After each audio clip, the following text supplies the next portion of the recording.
Assalamualaikum warahmatullahi wabarakatuh. Kami dari kelompok 11 akan mempresentasikan hasil audit perilaku keuangan dengan judul Audit Perilaku Keuangan Investor, Analisis Bias Kognitif dalam Pengambilan Keputusan Investasi. Sebelumnya, izinkan kami memperkenalkan diri. Saya Talia Putri Almaida dengan NPM 2320103076 dan rekan saya Friska Hermisa Gunawan dengan NPM 2320103113. Dan saya Dahlia Apriliana Mekarsari dengan NPM 2330103140. Saya Ayu Sri Astuti dengan NPM 2320103124. Subjek yang kami teliti adalah seorang investor berusia 24 tahun yang aktif berinvestasi pada saham kripto, forex, dan reksadana.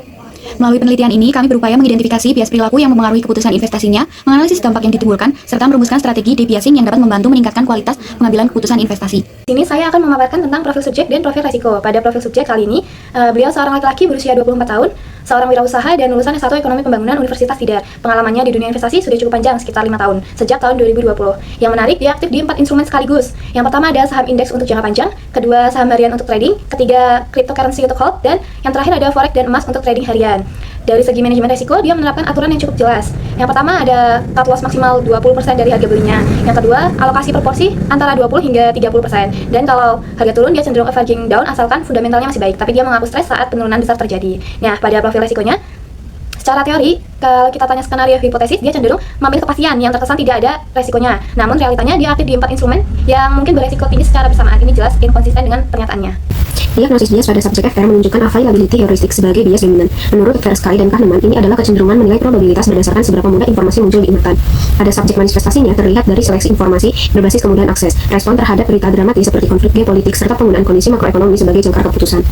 Dari bias dominan ini, kami melakukan bias mapping dan menemukan 4 bias tambahan yang saling memperkuat, yang meliputi loss aversion yang membuatnya menahan posisi rugi, herding behavior akibatnya FOMO, disposition effect yang menyebabkan jual terlalu cepat saat untung, serta overconfidence terhadap analisis teknikalnya. Secara spesifik, 3 bias tambahan paling menonjol adalah: pertama, loss aversion dengan status quo bias yang membuat dana tertahan saat pasar bergejolak; kedua, herding dan overconfidence yang mengakibatkan kerugian hampir 100% akibat FOMO dalam membeli saham IPO tanpa verifikasi; ketiga, disposition effect dengan regret aversion, di mana subjek menjual saham hanya karena untung 20%, padahal harga kemudian naik hingga 200%. Selanjutnya, saya akan menjelaskan dampak yang ditimbulkan dari bias perilaku yang teridentifikasi.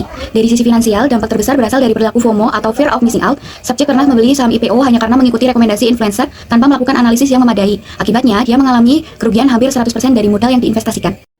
Selain itu, terdapat perilaku chasing price, yaitu membeli saham ketika harga sudah berada di puncak karena takut kehilangan peluang keuntungan. Keputusan ini menyebabkan drawdown yang cukup besar dan kerugian yang signifikan. Subjek juga cenderung menahan posisi investasi saat pasar sedang bergejolak. Akibatnya, dana menjadi tertahan dan lebih lama, dan potensi kerugian semakin meningkat.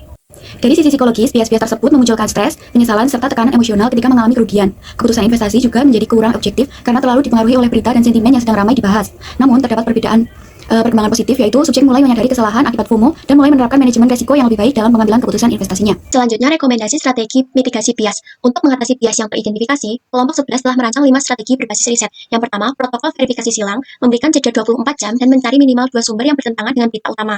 Ini untuk melawan availability heuristic. Yang kedua, menerapkan investment policy statement yang mengikat dengan cut loss wajib di 20%, take profit terstruktur, dan averaging down hanya boleh dilakukan jika didukung bukti fundamental tertulis. Ini untuk mengatasi loss aversion dan disposition effect. Ketiga, diversifikasi sumber informasi, yaitu menambahkan riset sekuritas dan data marko, serta beri jeda sebelum mengikuti arus pasar. Ini guna mengurangi herding behavior. Keempat, menggunakan investment journal dengan kolom falsifikasi, yaitu mencatat keputusan, alasan, dan argumen yang bertentangan, kemudian mengevaluasinya secara berkala. Yang kelima, meningkatkan literasi behavioral finance jangka panjang melalui bacaan seperti Thinking, Fast and Slow, dan komunitas berbasis analisis fundamental. Dari kelima strategi tadi, berikut merupakan alur penerapannya secara operasional.